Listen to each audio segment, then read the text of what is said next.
Baik teman-teman, Assalamualaikum warahmatullahi wabarakatuh. Yuk kita lanjutkan kajian kita pada hari ini. Semoga masih istiqomah di jalur ilmu, jalur yang insya Allah membawa manfaat, karena memang setiap langkah mencari ilmu itu berkah, baik buat dunia maupun akhirat. Teman-teman, malam ini kita membahas seorang tokoh besar, Imam Malik, ulama pendiri mazhab Maliki. Nama lengkapnya Malik bin Anas bin Malik bin Abi Amir bin Amr bin Harits. Lahir di Madinah tahun 712 Masehi dan wafat 796 Masehi. Hari ini kita akan membahasnya dari sisi hikmah dan kebijaksanaan beliau, bukan dari detail fikihnya karena saya bukan ahlinya di situ, lebih ke pelajaran untuk kehidupan sehari-hari. Pertama, Imam Malik terkenal sangat tawadu. Beliau bilang, aku ini manusia biasa, bisa benar, bisa juga salah. Jadi periksa dulu pendapatku, kalau cocok dengan Al-Quran dan Sunnah silahkan diambil, kalau tidak ya tinggalkan saja. Ini pelajaran besar buat kita semua. Banyak orang sekarang gampang mengklaim paling benar, padahal sehebat apapun tetap harus rendah hati dan sadar bisa keliru. Jangan sampai taklid buta, ikut-ikutan tanpa paham dasarnya. Belajar itu ya harus dipahami dulu baru diamalkan. Ada sebuah cerita menarik. Dulu Khalifah Abu Ja'far Al-Mansur sempat ingin mewajibkan semua orang ikut mazhab Maliki, tapi Imam Malik menolak. Kata beliau, wahai Amirul Mukminin, jangan begitu. Setiap orang sudah punya akses pada banyak riwayat dan dalil. Biar saja orang bebas memilih sesuai keyakinannya. Luar biasa kan? Betapa beliau tidak memaksakan pendapat, walau sudah punya otoritas. Ini pelajaran supaya kita nggak merasa pikiran sendiri yang paling top, lalu memaksa orang lain untuk ikut-ikutan. Teman-teman, soal ilmu, Imam Malik punya banyak wejangan. Salah satu yang sering saya kutip, ilmu ini adalah agama. Maka perhatikan dari siapa kamu mengambil agamamu. Maksudnya hati-hati memilih rujukan. Jangan sampai salah tempat belajar, karena dampaknya juga akan salah jalan hidupnya. Jangan asal ikut-ikutan hanya karena populer.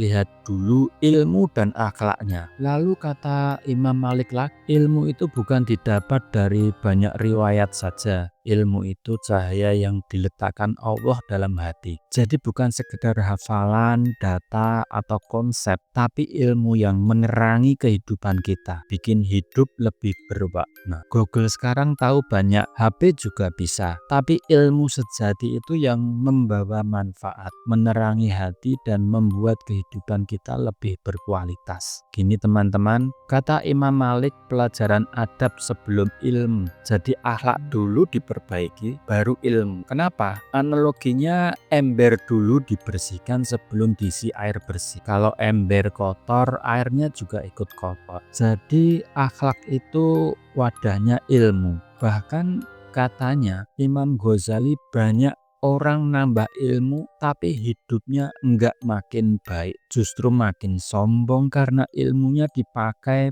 buat justifikasi hal buruk. Nah, ini juga penting. Tidak pantas orang yang berilmu bicara ke orang yang tidak menghargai ilmu tersebut. Itu sama saja menghina ilmu. Kadang kita niat baik bagi ilmu, tapi nggak lihat situasi. Akhirnya malah kontraproduktif. Orang jadi antipati sama kebaikan. Makanya perlu juga strategi. Biar niat baik, hasilnya juga baik. Ada kisah Imam Malik kecil pamit ke ibunya mau belajar. Ibunya bilang, pakai dulu pakaian yang pantas buat penuntut ilmu. Lalu dipakaikan baju bagus, peci, dan sorban. Setelah itu pesan penting, belajarlah dulu adab sebelum ilmu. Ini menunjukkan ilmu itu mulia, harus dimuliakan. Dari cara berpakaian sampai posisi duduk ketika belajar. Hormati ilmu, guru dan proses belajar. Terus Imam Malik mengingatkan ada 4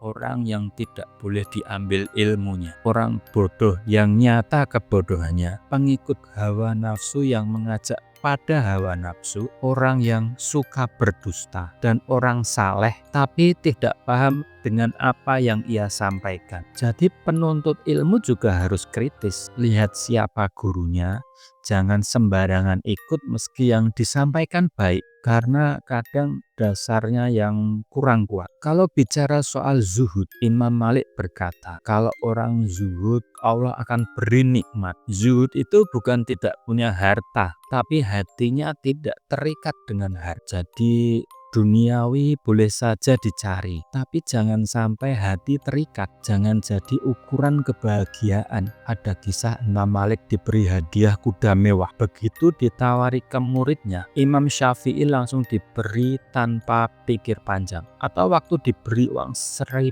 dinar dari khalifah, nggak disentuh sampai akhirnya dikembalikan ketika disuruh pindah ke Baghdad. Itu menunjukkan dunianya tidak menempel di hati. Satu lagi sikap yang keren luar biasa dari Imam Malik adalah tidak sok tahu. Beliau nggak malu mengatakan la adri atau saya tidak tahu ketika memang beliau belum tahu. Ini penting banget, apalagi zaman sekarang orang ingin selalu kelihatan pintar, akhirnya suka mengarang-arang jawaban. Padahal mengakui ketidaktahuan itu juga tanda kejujuran dan bentuk menghargai ilmu. Tadi kan kita bahas zuhud, jadi rezeki itu nggak akan salah alamat. Kata Rasulullah, kalau kita benar-benar bertawakal, rezeki akan datang sebagaimana burung yang pergi pagi lapar, pulang sore hari kenyang. Rumusnya lakukan yang jadi bagianmu, kemudian biarkan Allah urus yang lain. Jadi jangan stres berlebihan soal dunia, karena tugas utama adalah menjalani kehidupan sebaik mungkin sesuai peran kita. Hasil akhirnya biar Allah yang tentukan. Kadang kita suka membenarkan diri sendiri, pingin semua orang setuju dengan gagasan kita. Nah, dari Imam Malik kita belajar bahwa orang bebas memilih dan memegang keyakinannya sendiri. Tidak perlu maksa-maksa untuk mengikuti mazhab kita, apalagi sampai menyalahkan orang lain. Teman-teman, dalam hidup ini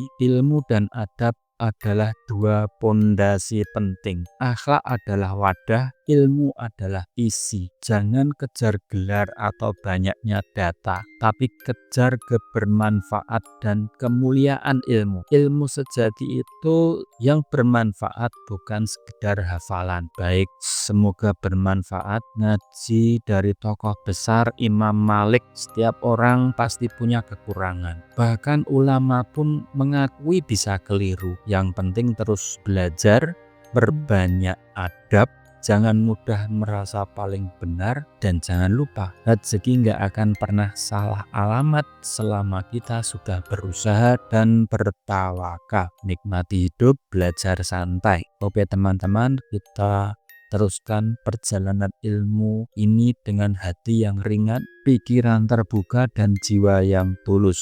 Wassalamualaikum warahmatullahi wabarakatuh. Semoga berkah selalu menyertai kita semua.